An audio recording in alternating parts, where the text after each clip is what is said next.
Matagal na talaga, way back 2019, nung una ko talagang sinuportahan si Pangulong Duterte. Estudyante pa lang ako noon, third year college ako, nag-aaral din kasi ako criminology. Natapos ko din yan, kaso hindi na ako nagnapulgom Sinabisin na ako sa pag-support at sa vlogging. Ngayon mga kababayan, way back 2019, ang dami yung mga vlogger noon kasama ko Talagang, ang dami namin, lahat ng vlogger noon, walang makaliwa Lahat kay Pangulong Duterte sumusuporta sa mga project po ng dating Pangulong Rodrigo Duterte, yung build ho. Talagang magkakasama ho kami.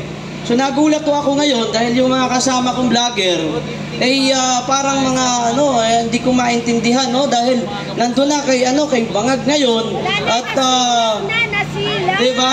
Nandun na ho sila mga kababayan at hindi ko maintindihan yung mga atake noon ng mga dilawan kay Pangulong Duterte na ito po'y tinututulan ng mga kasama kong vlogger noon. Ito yung ginagamit nila to attack kay Pangulong Duterte. Kung di ba naman mga baliw yung mga kasama kong mga vlogger yan dati na yan? Diba?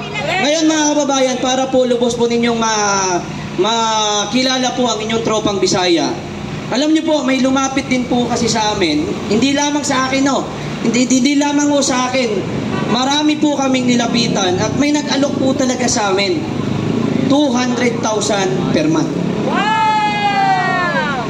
Actually siguro talagang magigimbal yung mga nanonood dito pero para po sa inang bayan.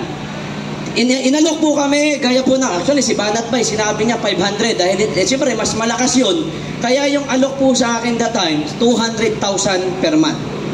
Ngayon mga kababayan, hindi ko po yan tinanggap. Supposed to be dapat kung tinanggap ko yan, tahimik yung, tama gaya ng sinabi ni Banat Bay, natutulog ako. Diba? Ano yung trabaho natin? I-promote lang ko yung mga tambalos-loso na yan. Diba? Yun lang, natutulog ka na per month, sasahod ka, gano'n, 200,000 per month. Pero hindi ho namin ginawa yan. Marami po ditong vlogger na inalok, hindi ho namin tinanggap yan. It because yung aming pong puso nandun po sa katotohanan. Okay? So, totoo yun. Siguro kung itong mga Duterte ho, luko-luko, diba? Sila ho ang ating binabanatan sa pagkakataon ho na ito.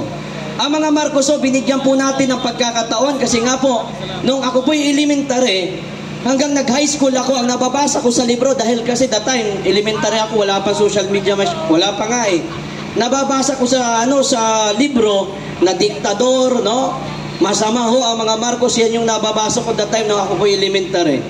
Pero nangyari ho mga kababayan, nung itong pumasok na itong mga Duterte, binigyan ho ng pagkakataon, lalong-lalo na nung itong si Pangulong Duterte ho at pinalibing ho ang kanyang ama. Hanggang po sinabayan po ito ng, although sinasabi ho ng mga senior, maraming nagsasabing senior citizen, na maganda daw di umano talaga, may mga nagsasabing mga senior, kasi nagkakalisorbi kami that time, maganda daw di umano ang pamumuno ni Marcos Sr. that time, nung kanyang administrasyon. Diba? Kaya nga po ang mga kababayan, kami po that time, talagang sumuporta kami kay Bongbong Marcos dahil unang-una, naging katandim po nitong ating Vice President Sara Duterte. Pero po mga kababayan, nung ito hong nanalo na ho at ngayon ho ang nangyari ho, nagkalit-silit ho ang ating bansang Pilipinas. Ganito ho, yung mga Duterte ho na nagbigay ng chance mga kababayan, dito po sa pamilya Marcos na mapatunayan ho nila na yung mga bintang po na mga dilawan sa kanila noong mga panahong ilang dekada na mapatunayan ho nila. Yun yung ano ng taong bayan Yun yung inaasahan sa pag-upo ni Bongbong Marcos Napatutuhanan niya na yung mga bintang noon, kasi wala pang social media that time, ay mali. Pero pinatutuhanan ni Bongbong Marcos na tama ho ang lahat ho ng iyon. Kaya nga po mga kababayan, panawagan ko sa bayan ng Pilipino, karapatan nyo po, karapatan po ng bawat isa po sa atin na dumalo, na makijoin po at makiisa po dito sa ginagawa po natin pagtitipon to support dito po sa mga Duterte. Napakahirap na po, marami na ho pinagdadaanan ho ang sambayan ng Pilipino, pero itong Congress, diba, grabe na yung nararanasan natin Kaliwa kanan yung mga binabagyo, diba, hindi gumagana yung mga flood control na ilang bilyon ho araw-araw ang ginagastos diyan. Pero ngayon ho, nakatutok po sila kung paano ho nila pabagsakin ang mga Duterte.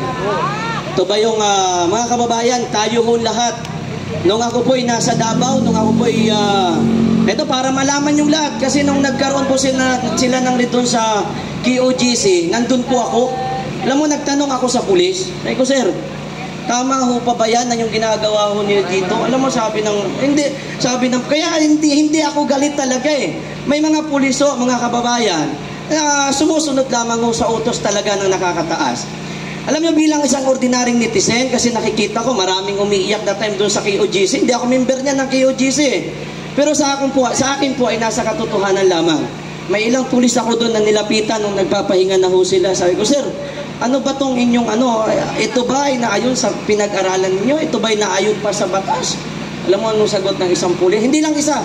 Ilang pulis ang tinanong ko, sagot nila, alam mo sir, hindi, kung hindi kami susunod, paano yung, mayroon pa akong anak na maliit, paano naman, may pinapaaral pa ako. Yun ho ang sagot ng pulis sa akin. Kaya mga kababayan, alam nyo ho, yun ho ang kanilang mga dahilan. Naniniwala ho ako, na marami ho talaga, kasi diba, ang mga pulis ho natin, ang kanila ho dapat talagang serbisyo ay para sa taong bayan, hindi po para ho sa politiko. Niwala ako, marami talaga mga pulis, mga kababayan, na sumusunod ho sa mga utos lang ho sa kanila, ngunit labag ho ito sa kanilang kalooban. Maraming salamat po and magandang gabi sa inyong lahat. Thank you.